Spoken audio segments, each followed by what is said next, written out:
तो चलिए हम लोग स्टार्ट करते हैं। और सबसे पहले good morning to all of you मेरे दोस्तों। और आज हम क्लास 10 का ऑब्जेक्टिव क्वेश्चन मैथ लेकर आए हैं, जिसमें से हमने 20 क्वेश्चन को सॉल्व कर लिया था।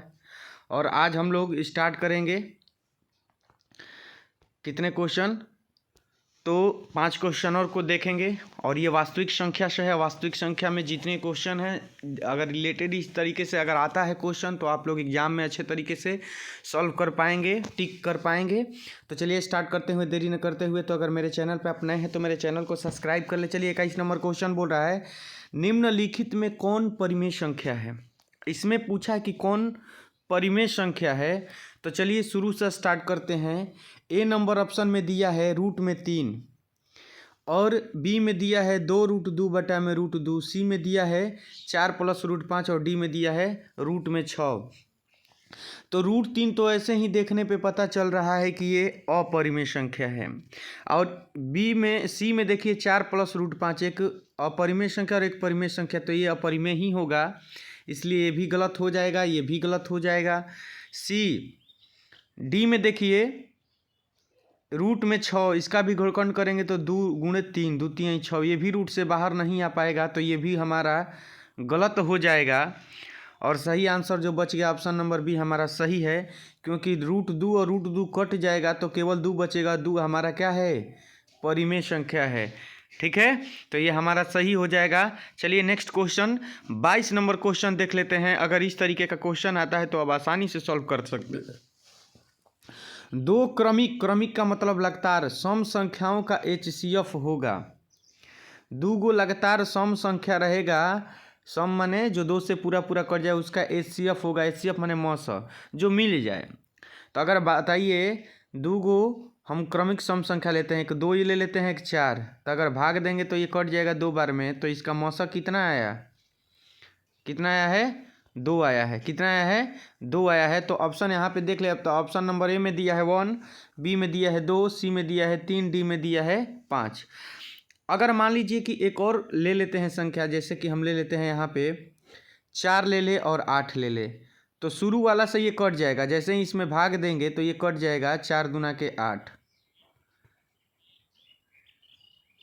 ठीक है, लेकिन 2 क्रमिक लगातार संख्या बोला है, तो हमेशा इसका जो होगा मौसा 2 होगा। क्या होगा, 2 होगा।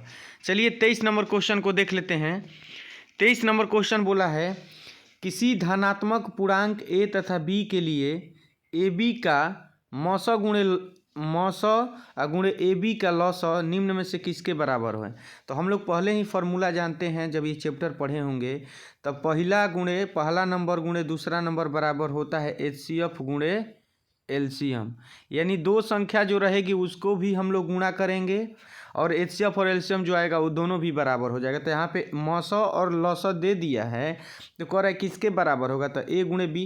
यहाँ पे a बटा में b, ये तो होगा नहीं, b बटा में a भी होगा नहीं, हाँ जोड़ वाला तो होगा नहीं, गुणा वाला a गुणे b। तो हमारा ऑप्शन नंबर सी हमारा सही आंसर हो जाएगा। चलिए 24 नंबर क्वेश्चन को देख लेते हैं।